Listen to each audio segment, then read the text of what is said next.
ఇంకొక summer special ఏంటి అంటే, సమ్మర్ అనగానే మనకు గుర్తొచ్చేటి ఇంకేంటి, వడియాలు. ఈ రోజైతే రవ్వ వడియాలు చూద్దాము. ఒక గ్లాస్కి 8 గ్లాసెస్ ఆఫ్ వాటర్ తీసుకున్నాను నేను.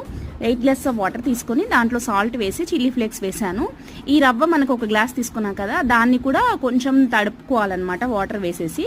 సో వాటర్ మనకి స్టవ్ మీద బాయిల్ అయ్యాక ఈ రవ్వ అనేది దాంట్లో వేసుకోవాలి. వేసుకున్న తర్వాత దాన్ని మనము బాయిల్ చేసుకోవాలి. బాయిల్ చేస్తున్నప్పుడు మనకి నువ్వులు వేసుకోవాలి. ఒక స్పూన్, ఒక 2 స్పూన్స్ నువ్వులు వేసుకోవాలి. వేసుకున్న తర్వాత దాంట్లోనే జీలకర్ర కూడా వేసుకోవాలి. వేసుకున్న తర్వాత దాన్ని బాయిల్ చేసుకోవాలన్నమాట దగ్గరకు వచ్చే వరకు. దగ్గరకు వచ్చిన తర్వాత దాన్ని మనము చల్లార్చుకోవాలన్నమాట. చల్లారిన తర్వాత మనం మొత్తం చల్లార్చుకున్న తర్వాత మనము టెర్రస్ పైకి వెళ్ళేసి ఒక కవర్ వేసుకొని దాని మీద వడియాలు పెట్టుకోవాలన్నమాట. 3 to 4 డేస్ అలాగే ఉంచుకోవాలి. ఇలా మొత్తం డ్రై అయిపోయినాక మనం ఫ్రై చేసుకొని తినేయడమే. టేస్టీగా కరకరలాడే రవ్వ వడియాలు